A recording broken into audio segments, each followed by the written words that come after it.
he's part of the acclamation of the heroes that are fighting. We wanted to give him really powerful, sweeping, kingly gestures to imply that this guy is badass until he gets... Developing Blizzard DotA, we started with things we already had. Kerrigan was an ideal candidate. She appeared in Wings of Liberty, and she essentially already had every function we needed to start making heroes. We just simply adapted her by giving her more team color so she had a better read from the game view camera. We also started experimenting. The Dwarven Marauder is an ideal situation where we decided we could blend the Warcraft and StarCraft universe into this character. The Marauder proportions are really close to Dwarven proportions, and by adding weapons, the spears on the back and the helmet, we got a really interesting character that we blended up. And we're definitely going to try experimenting in appropriate places with this more often. Nova is a key example of something the designers were really interested in because they wanted to see a ghost character. They had a lot of ghost abilities already implemented, and they said, we're going to use a ghost. And as artists, we asked if we could implement something a bit more visually pleasing than the standard ghost we have in the Terran army. And you'll see in some other slides, we would like to use iconic characters whenever possible, even if we're defining a hero by a basic role. Tassadar is kind of an ideal example of this. The initial build of Tassadar, he was a sentry, just a regular old robotic sentry. Not that cool to look at, and we definitely liked the Protoss vibe. We thought, it feels Protoss-like, so let's pick a better Protoss character to represent it. Luckily, we had Tassadar from Wings of Liberty, and all we had to do really was make a new crest on his back to kind of make him look more epic.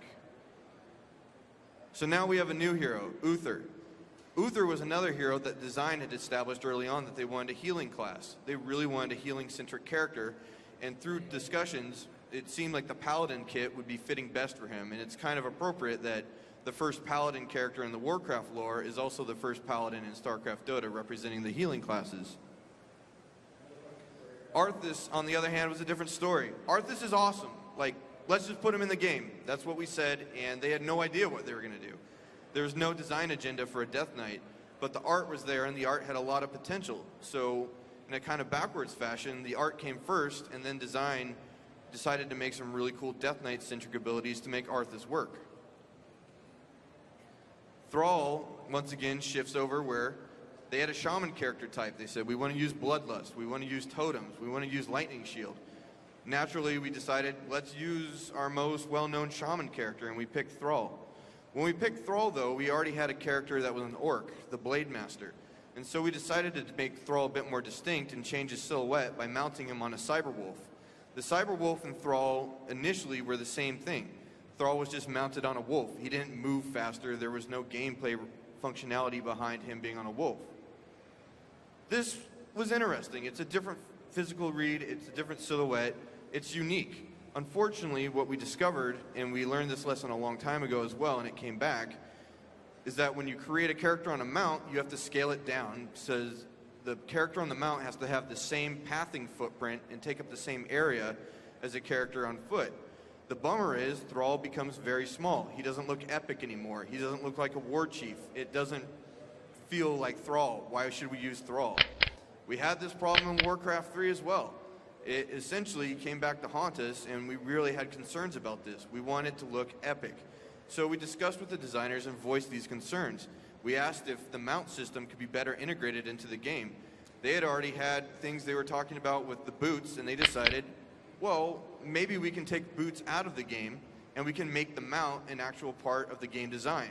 And that's kind of how it came around, is we wanted to see Arthas looking, or excuse me, Thrall looking his best mounted, and we wanted the mount to have more significance. And this is kind of the best of both worlds, because now we have Thrall mounted up. The mount actually signifies the fact that he'll be moving faster and has a role.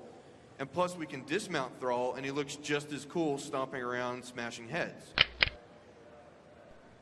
Finally, we have the D3 Witch Doctor. I was really excited to see this character get put in the game, because this is the first time we've incorporated Diablo universe characters into Blizzard DotA.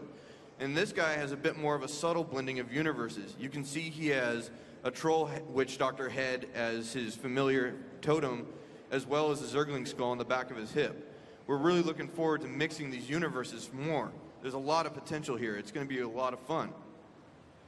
This is a character that we have in the works right now. It's a Goblin Tinker. The Goblin Tinker is going to be a construction-based hero. He's going to build all sorts of turrets and launch pads, stuff like that. His ultimate ability is his armor. He jumps inside of it, and it becomes a Goblin-style marine suit.